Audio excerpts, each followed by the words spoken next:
आइए भाई बंधु, आज हम लोग 21 तारीख का जो द हिंदू का एडिटोरियल है लेजिस्लेटिंग चेंज, इसके बारे में पढ़ेंगे।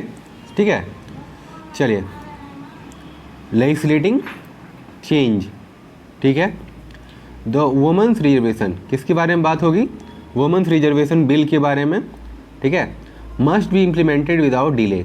और क्या कहा जा रहा है इस एडिटोरियल में कि जो वुमेन रिजर्वेशन बिल है, ठीक है, जो रिजर्वेशन वाला बिल है वुमेन्स का, उसको जल्दी से जल्दी लागू किया जाए। इम्प्लीमेंट करना मतलब अमल में लाना, लागू करना, विदाउट डिले, बिना कोई देरी के। ठीक है, चलिए आगे देखते हैं इसके बारे में क्या क्या लिखा गया है। ठीक, चलिए।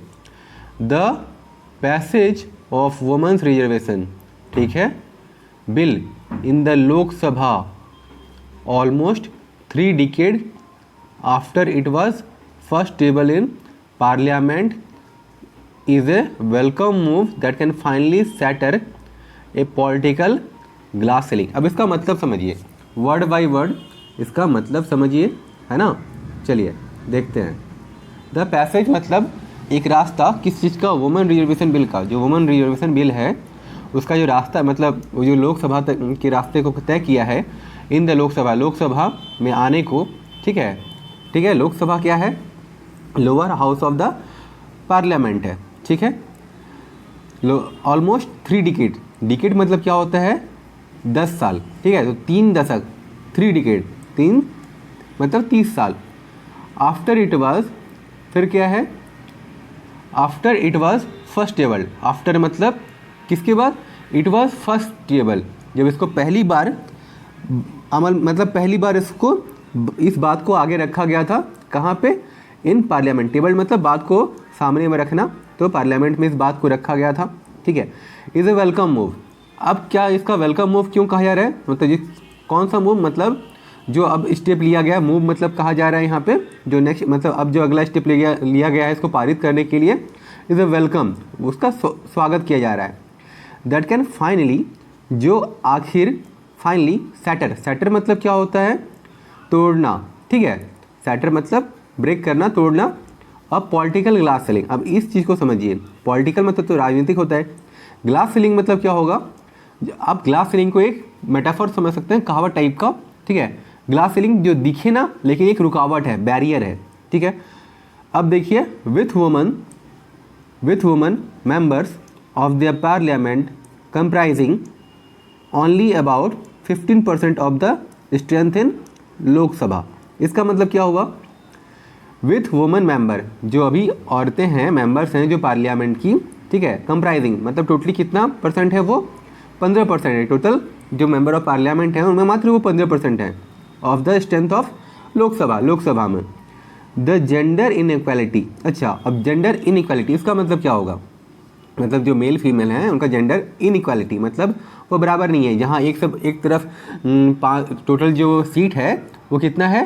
545, ठीक है। मेंबर ऑफ पार्लियामेंट में जो टोटल सीट है वो 545 है, जिसमें 543 क्या होते हैं? इलेक्टेड होते हैं। ये जो 543 है ये इलेक्टेड होते हैं, और 2 क्या होते हैं? नॉमिनेटेड होते हैं। ये 2 क्या होते हैं? नॉमिनेटेड होते हैं, ठीक है। अब आगे देखिए, इसमें जो टोटल है इसका मात्र 15% लगभग जो है वो वुमेन्स हैं, लेडीज़ हैं, ठीक है। तो जेंडर इनइक्वालिटी हो गया ना, एक तरफ कहाँ 85% मेल्स हैं और 15% वुमेन्स हैं, ठीक है। इन पॉलिटिकल रिजर्वेशन, अब देखिए इनइक्वालिटी इन पॉलिटिकल रिजर्वेशन, तो reservation is stark and disturbing, ठीक है। तो जेंडर इनइक्वालिटी जो मतलब जहाँ वो मतलब औरतें की, जो औरतों की या लेडीज़ की, वुमेन्स की जो वहाँ पे उतनी सहभागिता नहीं है, ठीक है। मतलब वहाँ पे वो मतलब अपना वहाँ पे वो बहुत कम है, ठीक है। जहाँ एक तरफ 85% वुमेन्स मतलब मेल्स हैं या फिर मैन हैं, वहाँ पे मात्र 15% इनकी भागीदारी है। तो वो अपने आप को मतलब, या फिर वो पूरे वुमेन्स को या उनके बातों को उतना रख नहीं पाएंगी जोर शोर से, ठीक है। तो उनका रिजर्वेशन बहुत कम है। इज एन स्टार्क, अब स्टार्क का मतलब क्या होता है? कठोर, और डिस्टर्बिंग का मतलब क्या होता है? बहुत ही परेशान करने वाला, ठीक है। तो सही बात है। अब मात्र 15% अगर मतलब उनकी भागीदारी है अगर पार्लियामेंट में, तो परेशानी वाली बात है, ठीक है, समाज के लिए। क्योंकि अगर वुमेन्स ही उतनी मतलब उनका उनका भागीदारी नहीं है तो आप उनका पक्ष नहीं रख पाएंगी, क्योंकि वो भी कम परसेंटेज में है नहीं, और अगर वो उतना भागीदारी रख नहीं पाएंगी तो उनके लिए ऐसे हो सकता है अच्छे डिसीजंस ना लिया जा सके। ठीक है, in political reservation is stark and disturbing the 128 128वां कॉन्स्टिट्यूशन अमेंडमेंट बिल। कॉन्स्टिट्यूशन मतलब संविधान होता है, अमेंडमेंट करना मतलब क्या करना, सुधार करना। किस चीज़ में सुधार करना? ठीक है, तो ये जो हम लोग बदलाव लाते हैं या कुछ कुछ जो पारित होता है, जो बिल पार्लियामेंट में पारित होता है, उसको अमेंडमेंट बिल कहा जाता है। किस चीज़ में पारित होता है, कहाँ पे पारित होता है? वो संविधान के लिए होता है। ये कौन सा वाला था जो ये बिल पास हुआ है वुमन रिजर्वेशन के लिए? वो 128वां था। ठीक है, और या फिर इसका नाम क्या दिया गया है? नारी शक्ति वंदन अधिनियम। ठीक है, इसका ये जो बिल है इसका नाम दिया गया नारी शक्ति वंदन अधिनियम। ठीक है, अब देखिए सिक्स मतलब क्या है? तो ये बिल चाहता है टू अमेंड मतलब बदलाव करना, this by reserving a third of seats in the Lok Sabha. अब इस बिल में क्या चाहते हैं जो पारित कर रहे हैं, या फिर जो पार्लियामेंट है वो जो पारित कर रही है, वो क्या चाहती है कि 1/3 जो सदस्यता हो, ठीक है, सदस्यता हो मतलब जो वुमन रिजर्वेशन का सीट हो वो 1/3 हो। ठीक है, 1/3 मतलब लगभग 33.1/3%। ठीक है, इन द लोकसभा। अब 1/3 तो हो नहीं सकता है, 33 1/3 तो हो नहीं सकता है ना, 33 1/3 तो हो नहीं सकता है, सॉरी माफ़ कीजिएगा।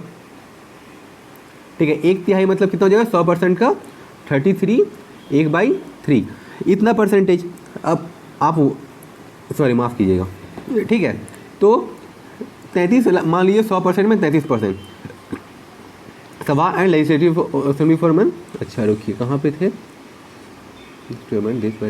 हाँ, अ third of seats in the Lok Sabha. अच्छा, लोकसभा क्या है? तो लोकसभा है क्या? Lower house of the parliament. ठीक है, lower house of the parliament है ये लोकसभा। ठीक है, अब यहाँ पे कौन बैठते हैं? एमपीज बैठते हैं।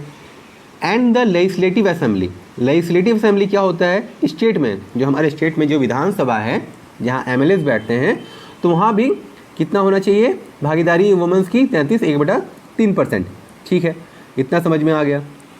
अब देखिए आगे, it has 15 year sunset clause. क्या है? It has 15 year sunset clause. अब सनसेट क्लॉज का मतलब ध्यान से समझिएगा।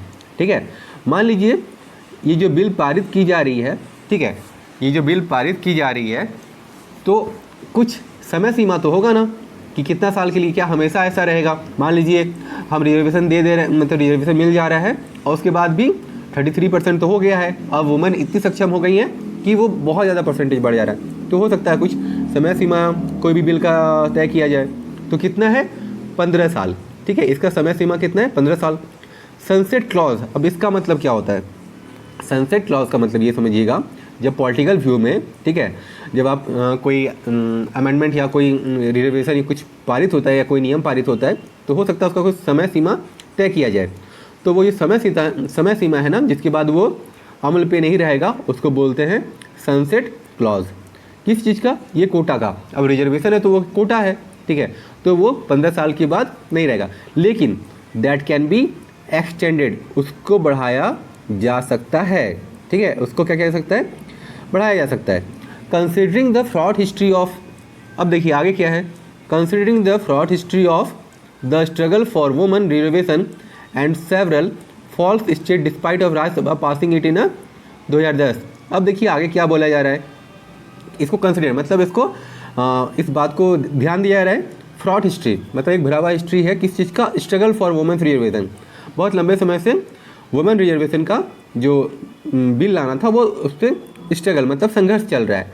एंड सेवरल, और बहुत सारे फॉल्स स्टार्ट मतलब कोशिश किया गया कि इसको शुरू किया जाए, ठीक है, या इस पर स्टेप लिया जाए या फिर इसको पारित किया जाए, ठीक है, उसके बावजूद द राज्यसभा जो राज्यसभा है, ठीक है, पासिंग इट इन 2010, ठीक है, जो 2010 में पास करना चाहती थी, ठीक है, अब क्या कर रहा है? एंड सेवरल फॉल्स स्टार्ट, जो राज्यसभा में जो पास करना चाह रही थी लेकिन वो हो नहीं पाया, इसलिए इसको कहा जा रहा है फॉल्स स्टार्ट। ठीक है, it is laudatory that the first bill to be introduce in new Sansad Bhavan. अब हम लोग को पता है कि एक नया संसद भवन मतलब जो संसद भवन उसका नया भवन बना है, ठीक है। अब लॉरेटरी का मतलब ध्यान से समझिएगा, लॉरेटरी का मतलब होता है वो सारी बातें जो सराहने योग्य हैं, ठीक है। तो वुमेन रिजर्वेशन है, तो ये बात तो अभी सही है, ठीक है। तो ये सराहने योग्य बात है। दैट द फर्स्ट बिल, जो पहली ये बिल है, ठीक है, to be introduce in new Sansad, ये पहला बिल है। अच्छा, जो संसद में जो सबसे पहला बिल पारित मतलब पहला बिल लाया गया है वो इसी से यही है, ठीक है, वुमेन रिजर्वेशन के लिए। टू बी इंट्रोड्यूस मतलब क्या होता है, बात को रखना या आगे लाना, ठीक है, या फिर इंट्रोडक्शन मतलब तो समझते हैं, उसी से ये आया है इंट्रोड्यूस्ड, ठीक है। तो इसको इंट्रोड्यूस किया गया नए संसद भवन में। Has been passed in Lok Sabha, इसको पास किया जा रहा है लोकसभा में, ठीक है। अब पास तो किया जा रहा है, लेकिन एक चीज़ ध्यान से समझिएगा, एक चीज़ बात, ठीक है। अब इसके बारे में कहा जा रहा है ना कि ये अभी इम्प्लीमेंट नहीं हो पाएगा, लागू तो कर दिया जाएगा लेकिन इम्प्लीमेंट नहीं हो पाएगा। यहाँ पे समझिएगा, but it's implementation will be delayed, लेकिन जो इसको अमल में लाने वाली बात है ये डिले हो जाएगी। मतलब क्या, अभी बिल आ जाएगा, अगर पारित हो जाता है तो क्या अभी से वुमेन रिजर्वेशन मिल जाएगा? नहीं, क्या बोला जा रहा है 2029 से मिलेगा। आगे देखते हैं हम लोग, ठीक है। It has been tied to 2 factor, अब ये 2 बातों से फंसा हुआ है, ठीक है, 2 बातों से फंसा हुआ है, ठीक है। It's implementation will be delayed, इसकी जो अमलता है, जो इसको अमल पे लाना है वो डिले होगा, देरी होगी इसमें। It is been tied to 2 factor, ये 2 बातों से, 2 फैक्टर से बंधी हुई है, 2 बातों से, 2 इशूज से बंधी हुई है। Delimitation and the census. अब डेलिमिटेशन बहुत इंपॉर्टेंट वर्ड है, इसके मतलब को समझिएगा, ठीक है। इसके मतलब को समझिएगा कि डेलिमिटेशन मतलब क्या होता है ना। डेलीमिटेशन, ठीक है, डेलीमिटेशन, ठीक है। और एक वर्ड क्या है, सेंसस, ठीक है। एक वर्ड क्या है हमारा, सेंसस है। तो सेंसस मतलब तो सिंपल बात है, इसका क्या होता है, जनगणना। सेंसस मतलब क्या होता है, जनगणना, ठीक ना, जनगणना होता है, ठीक है। इसका मतलब तुम लोग समझ गए, लेकिन डेलिमिटेशन मतलब समझिएगा। अब देखिए, जब MLAs या MP चुने जाते हैं तो उनका टेरिटरी होता है, कुछ एरिया होता है जहाँ पे लोगों को वोट मिलता है, वो उनको वोटर ID मिलता है ताकि वो सक्षम रहें या फिर वो वैलिड रहें कि वो वोट दे पाएँ। तो एक टेरिटरी है, एरिया है कॉन्स्टिट्यूएंसी का, ठीक है। तो जो उसका एरिया है, ठीक है, वो तय किया जाना है। लेकिन डेलिमिटेशन मतलब आप ये समझिए कि जो पिछले बार जब जनगणना हुई होगी तो उसके बाद आबादी जो है वो बहुत बढ़ी है। अब आबादी बढ़ी है तो इस हिसाब से जब तय किया जाना होगा कि कितने विधानसभा होंगे, लोकसभा होंगे, मतलब जो पार्लियामेंट MP चुने जाएंगे या फिर जो MLA चुने जाएंगे, उनको एरिया को बढ़ाना होगा, ठीक है, उनके नंबर्स को बढ़ाना होगा। तो जब वो बढ़ेंगे तो उससे कहा जाता है डेलिमिटेशन। डेलिमिटेशन का मतलब आप साफ ये समझिए कि जो लिमिट या बाउंड्रीज जो नए टेरिटोरियल कॉन्स्टिट्यूएंसी के लिए बढ़ाना है या फिर उनके नंबर्स को बढ़ाना है, ठीक है, और जो उनके प्रोविंस या एरिया को तय करना है, आप उसको समझ सकते हैं किस हिसाब से, जो आज का मतलब अभी जो प्रेजेंट मतलब जो आपका पॉपुलेशन होगा उसके हिसाब से, तो वो आपका हो गया डेलिमिटेशन।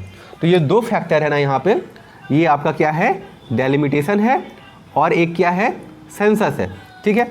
अब आगे समझिए कि and therein lies the, क्या लिखा हुआ है यहाँ पे, बात है वो यहीं पे फंसी हुई है, ठीक है। इट इज़ अनफॉर्चुनेट, ये बहुत ही अनफॉर्चुनेट है। मतलब क्या है, फॉर्चुनेट मतलब होता है अच्छी बात, तो अनफॉर्चुनेट जो परेशानी वाली बात है या जो अच्छी मतलब भाग्य वाली बात नहीं है, सही मतलब आप क्या कह सकते हैं, जैसे अनफॉर्चुनेट मतलब होता है हाँ बहुत अच्छा, मतलब ये अनफॉर्चुनेट है, मतलब सही नहीं लग रहा है, ठीक है, या फिर वो सही नहीं हो रहा है। That implementation is being linked to delimitation. अब क्या बोला जा रहा है कि जो वुमेन रिजर्वेशन है उसका जो इम्प्लीमेंटेशन है, जो उसकी अमलता है, वो किससे लिंक कर दी गई है, डेलिमिटेशन से, ठीक है। मतलब ये जो अभी आपको वर्ड समझ आया गया है उससे लिंक कर दिया गया है। For the principle of having a third of seats of reserve for women has nothing to do with the territorial limit. अब जो ये कहा जा रहा है यहाँ पे कि प्रिंसिपल जो सिद्धांत है of having a third of seats, third of seats मतलब 1/3 जो रिजर्वेशन है वुमेन का, has nothing to do with, उसको कुछ नहीं करना है टेरिटोरियल लिमिट से। मतलब जो लिमिट मतलब टेरिटरी मतलब जो एरिया है या फिर कोई कॉन्स्टिट्यूंसी का मेंबर ऑफ पार्लियामेंट का, मतलब संसद का या लोकसभा का, ठीक है, विधानसभा का, उसका जो एक टेरिटोरियल एरिया उसका इससे कुछ नहीं करना है, वुमेन रिजर्वेशन से कुछ नहीं करना है। लेकिन फिर भी इसको जोड़ दिया गया है, किससे जोड़ दिया गया है, डिलिमिटेशन से जोड़ दिया गया है और एक सेंसस से जोड़ दिया गया है। अब यहाँ पे कहा जा रहा है कि इससे इसका कुछ लेना देना नहीं है, ठीक है, ऑफ कॉन्स्टिट्यूएंसी और द नंबर ऑफ असेंबली, या फिर कितना असेंबली मतलब स्टेट असेंबली जिससे एमएलए चुने जाते हैं, या लोकसभा जहाँ पे एमपी बैठते हैं, वो कितने नंबर में होंगे, उसका इस वुमेन रिजर्वेशन बिल से कुछ लेना देना नहीं है। In each state, Lok Sabha constituency in each state, ठीक है। चलिए